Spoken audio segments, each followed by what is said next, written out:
empezar hablando un poco sobre una situación que se viene manifestando hace tiempo, pero creo que últimamente con algunos casos tiene mayor relieve.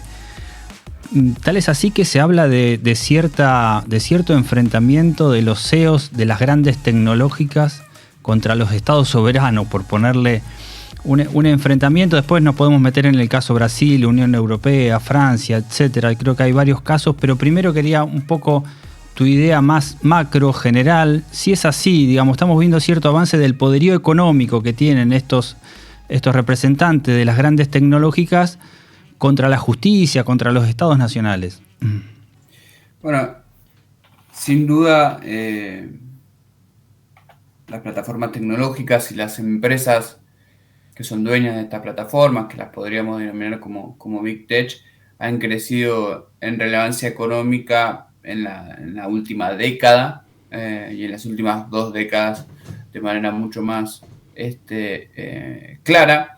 Pero además, desde mi punto de vista, a partir de la llegada de Donald Trump al gobierno de los Estados Unidos, han sido puestas sobre el tapete en relación a su participación política, ¿no? Y a cómo pueden transformarse Facebook, WhatsApp, X, ahora antes Twitter, en herramientas en procesos electorales, en procesos de campañas políticas, en procesos de conformación de agendas de temas.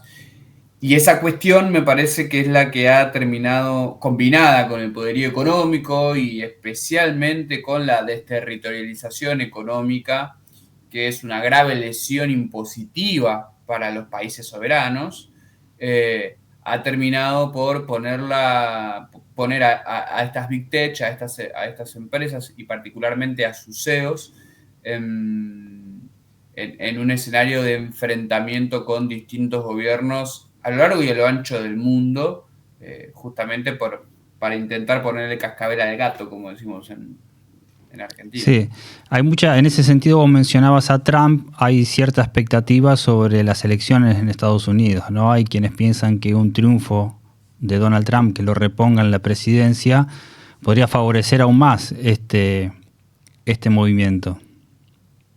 Sí, a ver, las grandes tecnológicas estadounidenses son hijas de Barack Obama, es decir, son hijas de los demócratas. Entonces, sus relaciones políticas, sus marcos regulatorios, la libertad con la que asomaron a la sociopolítica o a la geopolítica mundial es el contexto de Obama. En ese sentido, no sé hasta dónde todas las tecnológicas se sentirían cómodas con un Donald Trump en el gobierno. Y marco esto porque Trump terminó enfrentado, por ejemplo, con Zuckerberg como CEO de Meta, que es la plataforma de Facebook, WhatsApp, Instagram. Uh-huh. Y sin embargo es innegable su vinculación y su cercanía con Elon Musk, el dueño de X. Bueno, entonces creo que es un escenario complejo en el que sin embargo cualquiera de los dos que ganen, sea Kamala Harris o sea Donald Trump, van a intentar establecer sus reglas en el plano de las tecnológicas. Algunos serán más favorables hacia la concentración económica, hacia la expansión territorial, hacia la expansión internacional, mejor dicho, de estas empresas, y algunos otros serán un poco más restrictivos. Pero, a ver, para que nos demos una idea, digo, el seno de la OCDE, que al que no se lo... la Organización del Comercio y Sí. el Desarrollo, no puede ser catalogado como de izquierdas No. o progresistas ni nada de eso. En el seno de ese organismo se discutió hace algunos años una nueva naturaleza impositiva para frenar la erosión de la recaudación de los estados soberanos, como mencionaste al principio. Entonces, es un dilema que va más allá, si se quiere, de identidades partidarias.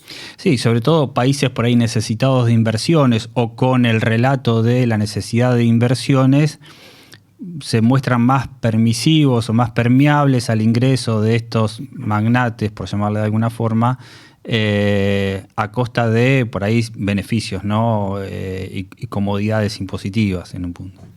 Sí, pero también se cruza en este terreno el juego político, digamos. En los Estados Unidos de Biden tienen regulaciones y han tenido fallos judiciales que frenaron la inserción de TikTok, por ejemplo, ¿no? En ese país, y lo que indican es que para 2025 TikTok debe, por lo menos la versión de TikTok que opera en los Estados Unidos, debe pasar a manos de empresarios estadounidenses, o al menos un porcentaje, para poder seguir funcionando y no ser bloqueada.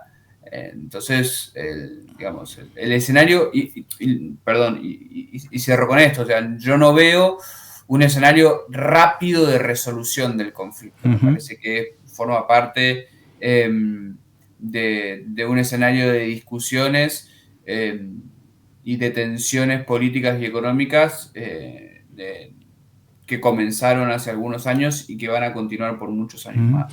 Ahora, pese a estas, vos marcás estas diferencias, que no todos son lo mismo, no todos actúan igual, se habla, debes haber escuchado, se habla de un movimiento de tecnooptimismo, ¿no? Y que incluso tienen un manifiesto entre ellas, digamos, como que hay un movimiento, una causa común en un punto, como diciendo, bueno, que por ese lado viene la solución a muchos problemas.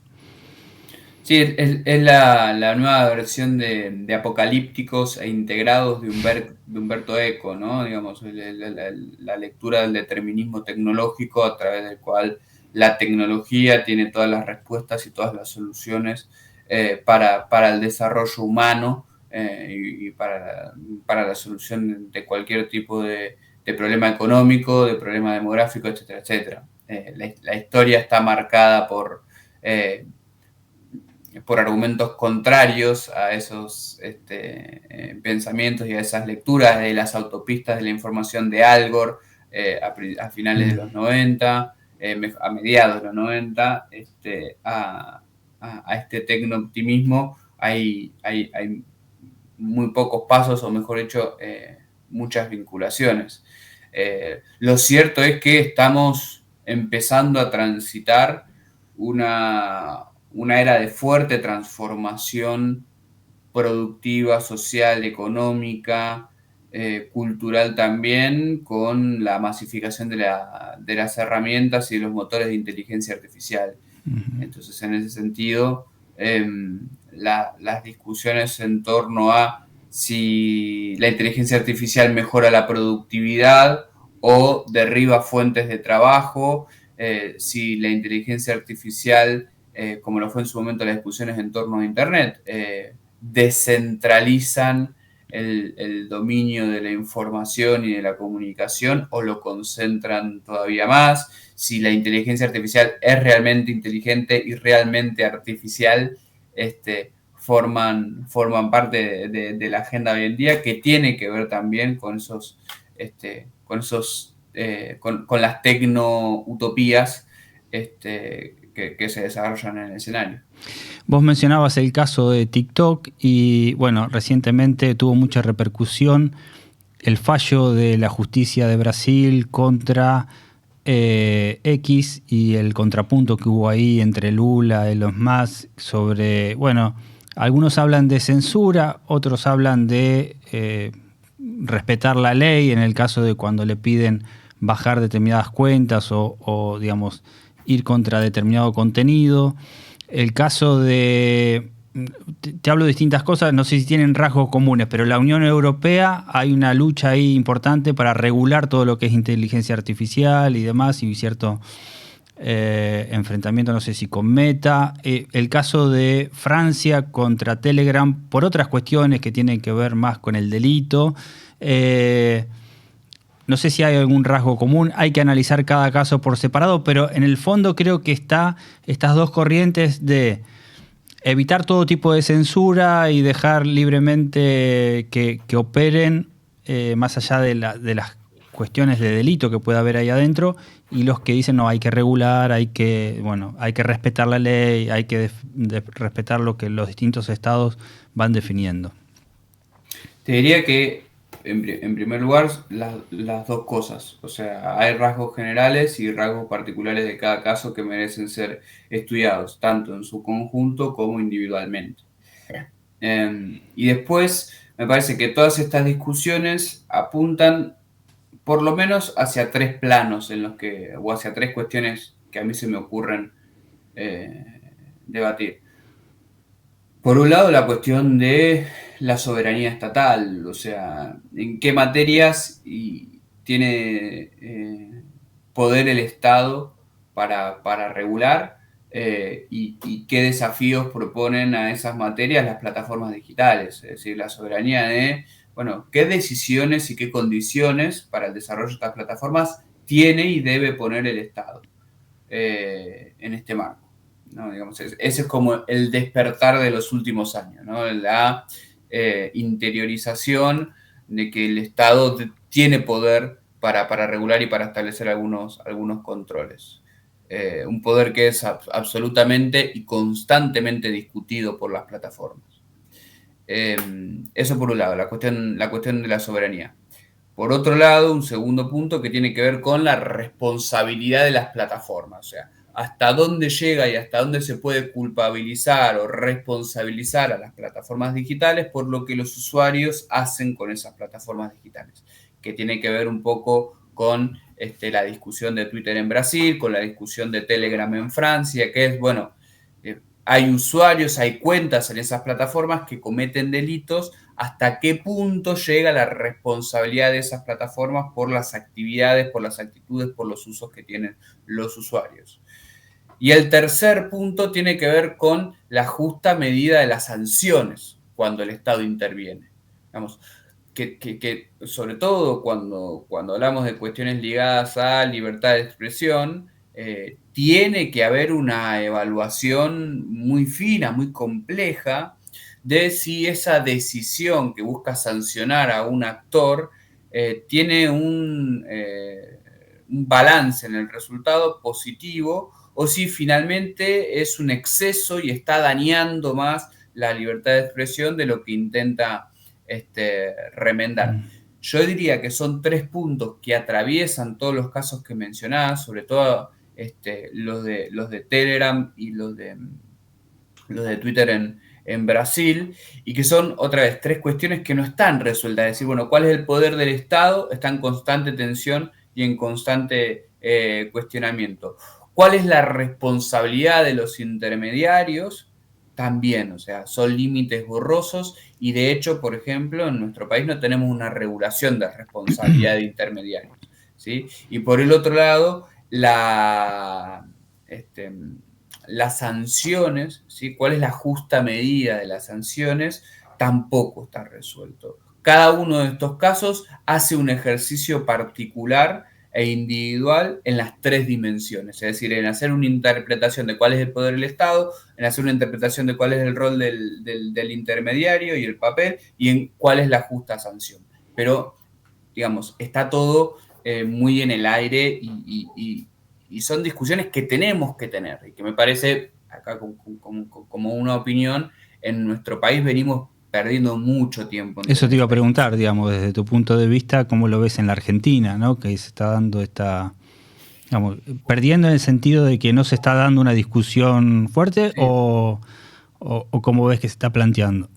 No, ni siquiera estamos dando las discusiones, claro. Que es lo que me parece lo más preocupante. Digamos, tuvimos una discusión año 2017, 2018 en relación a responsabilidad de intermediarios, el gobierno de Macri, un proyecto de Cambiemos en su momento que habilitó la discusión, pero desde entonces hacia y de ahí acá, salteamos a lo que plantea Milei, también muy esbozo, muy borrador de desarrollo de inteligencia artificial en la Patagonia, digamos, como algo muy vago, bastante vago, ¿no? Sí, ¿Qué rol vamos a tener? Con un programa de inversiones y de inserción laboral, si se quiere, en algún punto, que con una decisión de, bueno, ¿cuál va a ser el rol del Estado en esto? O sea, bueno, si se quiere, trae implícito una lectura. Bueno, el rol del Estado va a tener que ser Cero. otorgar las facilidades al privado Claro. para que el privado desarrolle. Sí. Pero en Argentina, y por ejemplo, pienso que la pandemia fue una gran oportunidad perdida, porque durante la pandemia fuimos conscientes de la centralidad que tienen las plataformas digitales, no para ver Netflix, para cualquier cosa, para Ujú. comprar, para conectarnos con personas, para estudiar, para hacer trámites en el banco, lo que sea. Y ahí me parece que en su momento, del que se espera que tenga una agenda un poco más progresista, desafiante, que discuta el rol del Estado y el poder del Estado, que es el peronismo, estuvo completamente ausente en estas discusiones, y hoy con una lectura política que tiene el presidente Milei, de denostar la intervención estatal, no esperamos que venga de ahí la construcción de esta agenda, y creo que si viene desde ese lado, viene con muy poca respuesta. Sí, tampoco hay nada enfrente, como bien marcabas, ¿no? Tampoco hay un contrapunto, digamos, que No. diga, bueno. Te quería llevar a otro tema y conversar un poco cómo ves el tema de consumo de plataformas en la Argentina. Hubo algunos informes últimamente que estuviste viendo un poco, analizando. El tema de la información, bueno, la música, el streaming. Vemos cómo salen un montón de canales de streaming ahora, como una moda, una tendencia. ¿Qué estás viendo ahí de novedoso? Me parece que en los últimos 2 años hemos visto una confirmación de lo que sucedió en la pandemia, que está directamente ligado a la digitalización del acceso a bienes y servicios culturales. Digamos, ha crecido la penetración, el uso y la suscripción incluso a plataformas audiovisuales, como las más conocidas, Netflix, Amazon, digo, las primeras que se me vienen en la cabeza, bueno, esas son las que más crecieron.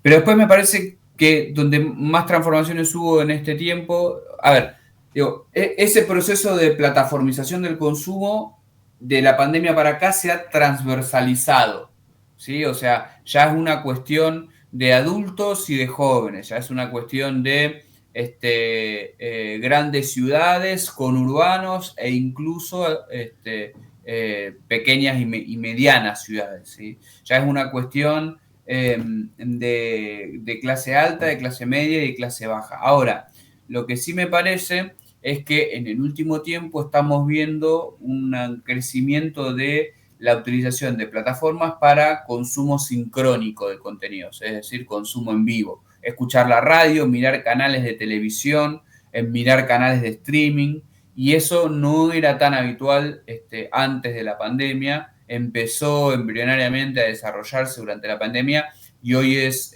una realidad. Y no hablo solamente de los canales de streaming, hablo de estas prácticas que mencionaba, ¿no? O sea, escuchar la radio, mirar las señales de noticias, mirar partidos de fútbol o del deporte en vivo, ¿sí? Algo que sucedió en los últimos Juegos Olímpicos, el canal de YouTube de Claro Sports fue un éxito. Entonces me parece que en ese sentido se ha complementado. Antes pensábamos que el consumo digital tenía que ver solamente con las cuestiones on demand, y en los últimos años, empezando del segmento joven hacia el segmento adulto, el consumo sincrónico, el consumo en vivo, también está funcionando muy bien. Pero Eso, ves una convivencia, porque uno podría decir, como marcaba así, una tendencia, no sé, los podcasts, por ejemplo, la posibilidad de escuchar on demand, de escuchar, digamos, cuando quieras, donde quieras, la radio, o cosas de audio, no la radio, audio, ¿no? Y ahora vos decís, hay como un retorno, no sé, las mediciones de audiencia al escuchar el vivo. Lo cierto es que lo sincrónico también, digamos, ahora te da la posibilidad de lo asincrónico, o sea, no es como antes que te perdías el vivo y fue, digamos, no lo podías volver a sí, ver, ¿no? O sea, sí. En esa categoría pareciera estar surgiendo como una tercera en discordia, si se quiere, entre esto del vivo o la demanda, que es el vivo, que en esto son ejemplo máximo los canales de streaming que nacen desde la producción con la cabeza seteada en esa situación de consumo. El vivo pensado para consumirse a demanda. O sea, la instancia de producción de contenido en vivo para ser compartida y para ser viralizada, para ser recortada y para ser consumida a demanda también, ¿no? Estamos hablando de un contenido en vivo que tiene una vida útil de 24 o 36 horas. Cuando uno ve estadísticas de los canales de streaming y ve cuántas reproducciones tienen y a lo largo de cuánto tiempo, los videos que publican y los videos que suben, incluso de los programas que hicieron en vivo, uno encuentra esta cuestión absolutamente reiterada, ¿no? O sea, el contenido tiene una vida útil, por más que haya sido producido en vivo, tiene una vida útil de 24 a 36 horas. En esas 24 a 36 horas construye el 90 o 95% Nace, de las evoluciona y reproducciones. muere, digamos. Exactamente. Pero, digamos, eso podría ¿Y el aplicar. pico es el nacimiento, el pico es el vivo o el pico lo adquiere después, digamos? El pico es el vivo, pero, digamos, si uno tuviese que reconstruir un porcentaje, diría que en muchos contenidos, no en todos, digamos, hay canales que funcionan de una manera, canales que funcionan de otra. En muchos contenidos, por más que hay un pico que se da en el vivo, que tiene el máximo de audiencia, en el porcentaje total, la combinación de vivo con demanda es casi 50 y 50 o 60-40, por lo cual explica esta lógica de producción, no explica por qué el vivo se produce pensando en esa instancia de consumo a demanda. Bueno, porque ahí hay un grueso muy importante de la audiencia.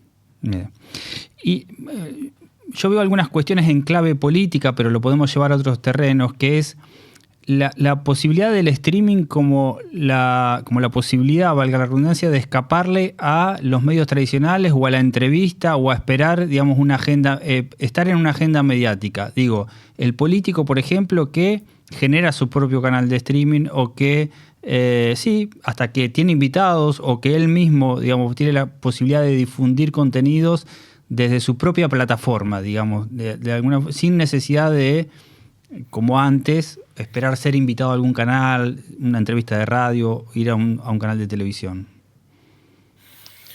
No sé si son los proyectos más exitosos.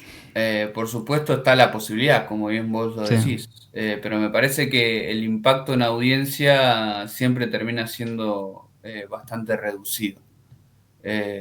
Lo pienso con...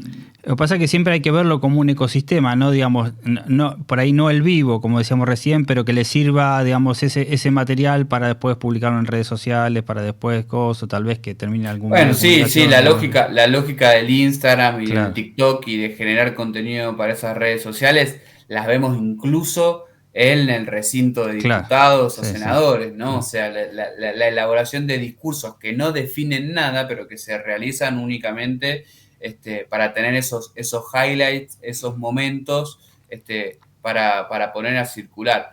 Yo creo que en relación a los canales de streaming, las cosas funcionan bastante más parecidas a los medios tradicionales de lo que pensamos.